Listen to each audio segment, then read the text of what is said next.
Hello there, welcome to another video. It's been a bit. Today I'm going to do a rundown on the modifications I've done on my friend's Bobcat one.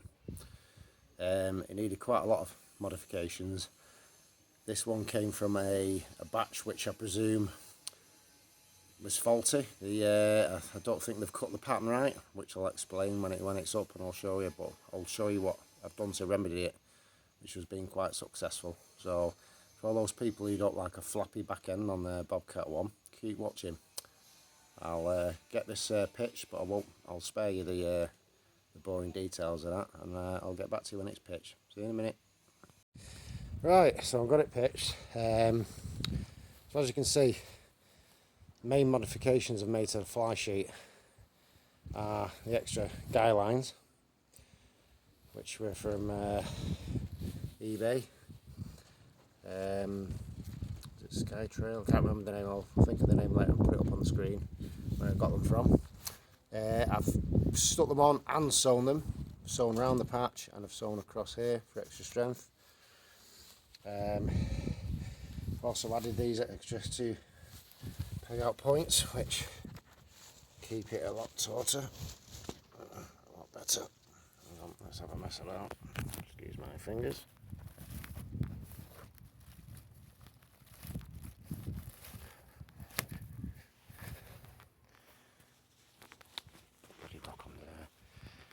Which is why I put elastic on them.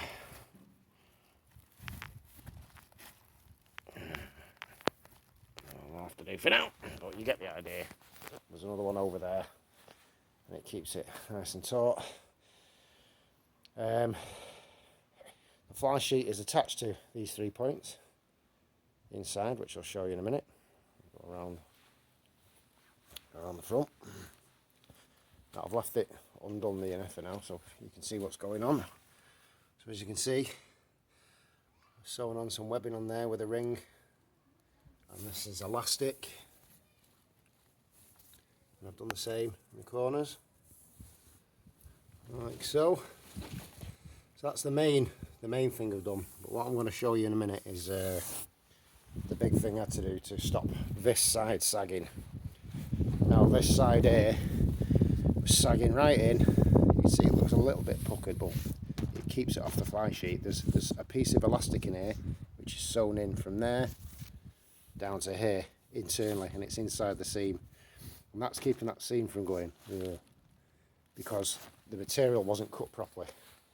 You've obviously cut the pattern wrong, and it was basically faulty, but I've now to get hold of. They're all sold out because they're on sale for 59 quid, which is probably why.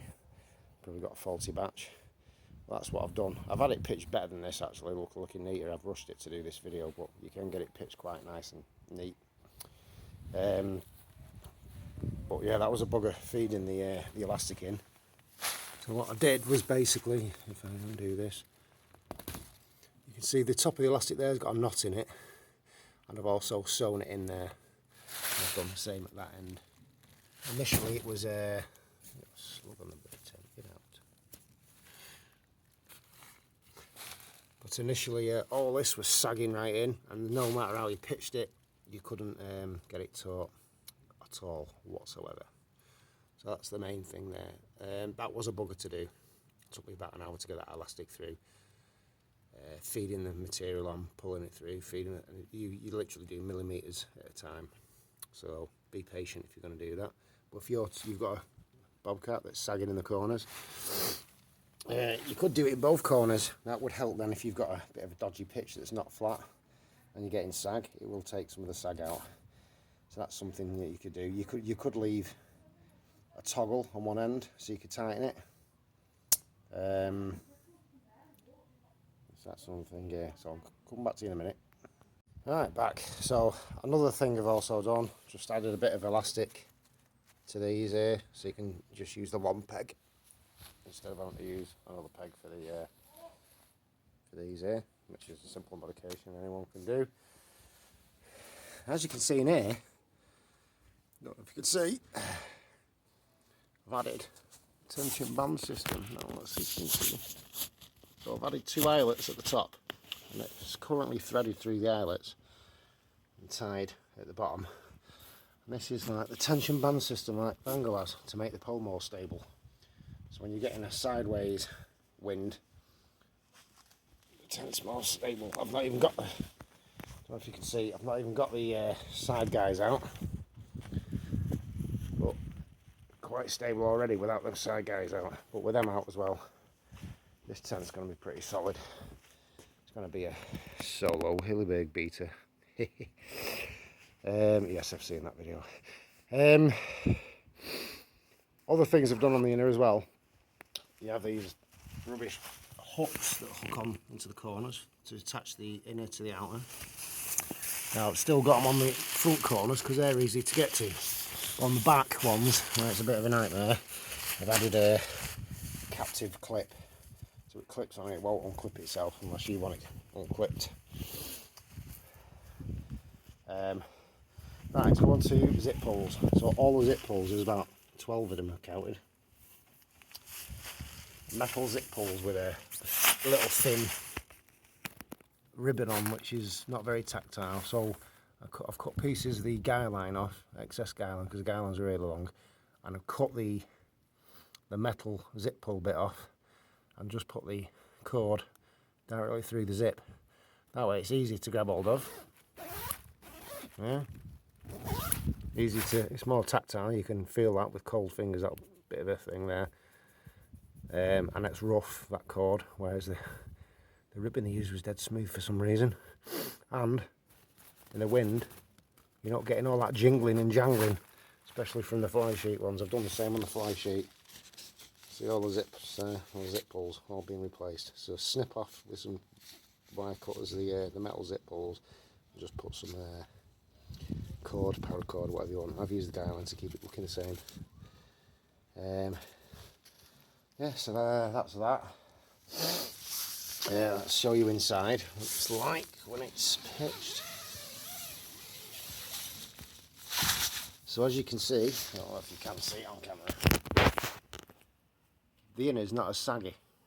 It's not drooping down in your face, it's pulled out slightly. More so in the middle there. So you've got a bit more, feels like you've got more internal space.